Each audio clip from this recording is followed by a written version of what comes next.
In this video, let's talk about Alteon, a media hub which helps you collaborate and edit remotely. All right, real quick, you're watching Video Brand. Special thanks to our sponsors for helping make this NAB coverage possible: Massive, Metricool, OpenReel, Adspective, and Vestigit. Be sure to check them out. Links are in the description below. And now, back to the interview. All right, I'm here with Matt from Alteon. So why don't you just tell us a bit what Alteon is, give us an overview? Sure. Alteon is basically the content management system I always wished existed in the marketplace when I was running my agency of almost 20 years. And the idea behind it is a frictionless environment where any kind of content creator, whether you're an independent or a small studio, can easily get into a content management system that a lot of the enterprise studios of the world would already have. Workflow-wise, kind of give me an overview. How does it support remote workflows? So I think the easiest thing that you have to think about is when you're shooting maybe on an iPhone, for instance. Shooting on an iPhone sometimes doesn't always lend itself to being easy to have that data transfer from an iPhone to potentially a remote editor. So the typical workflow would be I have to download onto my computer and then upload using some sort of cloud-based service. With Alteon, one of the first remote workflow capabilities that we have is the ability to go from iPhone directly to cloud using our native app. And then from there, your editor would be able to have access to that content directly in their nonlinear editing system. So whether it's Adobe Premiere Pro, Final Cut Pro. So one of the really cool functions that we have from a remote capability is the fact that let's say you're shooting all day long and then you have really fast internet at your office but not at home, or you know that you want to just throw your camera down at the end of the shoot, you're exhausted, but somebody needs to get that media right away. Leveraging the Alteon Accelerator tool, and it's powered by Aspera, you can have that tool loaded on a workstation at your fast internet connection and remotely connect into it using our tool within the upload specs of Alteon.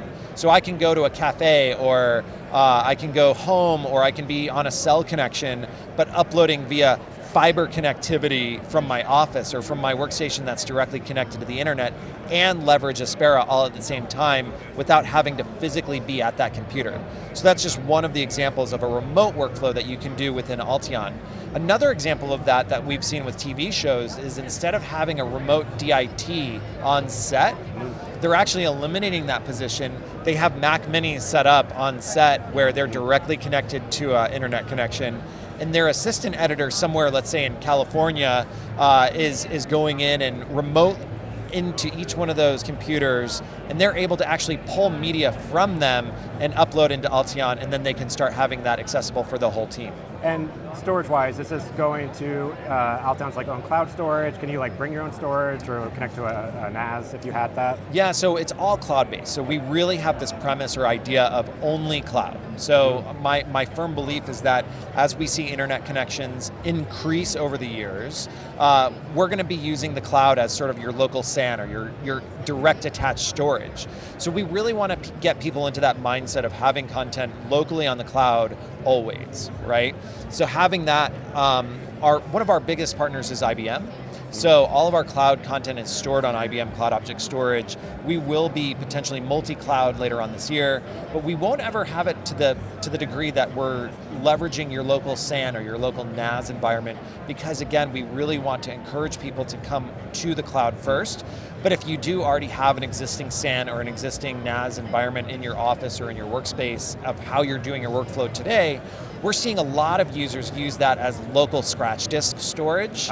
So everything starts in the cloud, comes back to their NAS, they use that project, and then they wipe the NAS at the end of the project, knowing that everything is safely secured in our online storage archived here. So if you're collaborating with a remote editor, is it like they designate a folder they want to sync the media to, and how do they get the media from Alteon so that they can work with it locally? Yeah, so right within the nonlinear edit system, again, either Adobe Premiere or Final Cut Pro, when you're launching that app for that particular project that you're working on, you actually designate the storage environment where you want content to download to. Now on the inverse, what's really great about that is we're aware of foreign objects. So let's say I have 50 new items, so it's music files or graphics that I created locally on my system that aren't synced up to the cloud yet. Within the NLE, I can actually hit sync, and it's aware of what's not in the cloud, and it'll only push that content there. And does it also sync the actual project files? Or do they stay local? Yeah, so currently right now we can sync Adobe Premiere files up to the cloud and have versioning support for that. We're working with Final Cut Pro, and that's something that's supposed to come out later on this year. And does it do locking, unlocking if you're working with multiple editors? Like to lock a project file, unlock it? We're not quite there, but we're getting there. Pipeline? Yeah. I know exactly what you're talking about, yeah. A lot of independent creators come from large studio environments or large agencies that they've worked for. And they're used to a level of tool or a platform that exists in the world, but as an independent, you don't have the infrastructure or the financial means to basically go and stand up a massive DAM solution. But with Alteon, it's $12 per user seat, and you have the full range of the entire ecosystem that we built for Alteon. So that also comes with 250 gigs of storage. And then after that, you can purchase as much storage as you want. It's virtually unlimited, right? It's the cloud. So taking advantage of that, you actually can scale up and scale down as an independent creator. So this month, I might have a lot of work, and then next month, I'm sort of dry. I don't have a lot of content going through. So I can push all of my media to an archive tier, which is less expensive, $6 a month. Still keep it in sort of a state where I can have access to it, and when I need it, I can push it back to online storage and scale that environment up as needed. It's always a good sign when the pricing is public on the website and not like contact us for sales. And also I want to stress too, no egress costs. So when you're talking to a lot of cloud providers, after a certain amount of storage that you've downloaded, you have to start paying exorbitant fees. And oftentimes that's the sort of hidden language within. But with us, it is a true flat price every month that you'd pay. Oh, and you also have another feature too, where if I needed to send a link to someone to get footage, I just use an upload link? Yeah, so that's a really cool feature of ours. So we call this a non-user upload function. And the idea there is, let's say you, for instance, were shooting some content for me, or you're an audio person that's on a shoot that I hired. The idea there is I would give you this one-time link. You'd click on it. You would not have any exposure into the project, so it's very secure still. But you can actually upload all of your content into that project, and it's safely categorized. And there's a metadata tag that says, person XYZ uploaded it at this time, so when you want to go and search for who uploaded it and when, you can actually see it there. And then the inverse of that too. So I want to share a link with you. So if I want you to review and approve or comment on something, and you're not a user of Alteon, or you just want to send this out to your client and quickly have access to it because they're on their phone or they're traveling, again, it gives you that ability to have access to Alteon wherever you are. Yeah. And can you bring those notes or that feedback back into your timeline? Yeah, so everything is frame accurate time code. So we're leveraging SMPTE standards.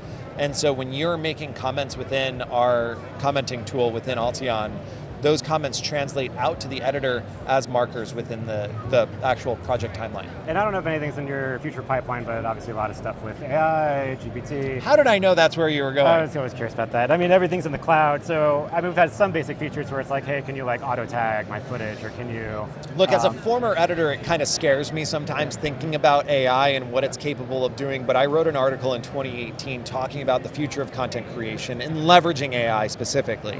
And this article, a lot of it was talking about the fact that I can now give a lot of inputs to an AI and receive feedback. So it could be the best friend of an editor.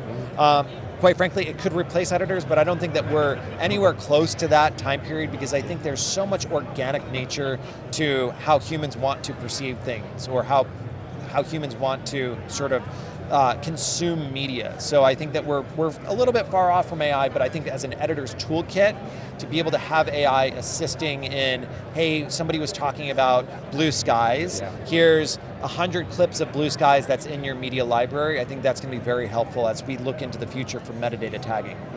What kind of search features are there in there right now? Like transcripts or... Yeah, so later on this year we will be introducing transcripts, so we're doing speech to text and natural language processing there, so that would be all searchable within. And then also when we're thinking about facial recognition, so I used to work on the agency side a lot, and we would hire various actors or actresses for content that we were producing for our clients. When you think about that content and having access to, hey, this person's contract ends on a certain day, so let's not use that content.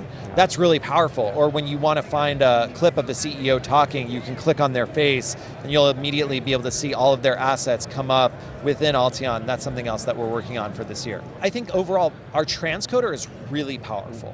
And something that you're seeing right now is the fact that we're able to take Blackmagic raw footage into the cloud and actually transcode it. So that means that as a content creator, I'm not limited to the workstation that I'm on. So the second that all of that raw media hits the cloud, it's actually being transcoded into proxies. Later on this year, we will be supporting ProRes RAW, which is a really powerful format by Apple.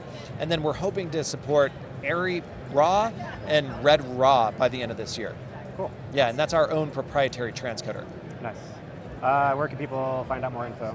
Alteon.io. All right. Well, thank you so much. Thank you. Thanks for watching the video. For more of our NAB videos, be sure to check out our playlist with all the videos right here, and be sure to hit the subscribe button for more cool videos like this. Thanks for watching. I'll catch you in the next episode.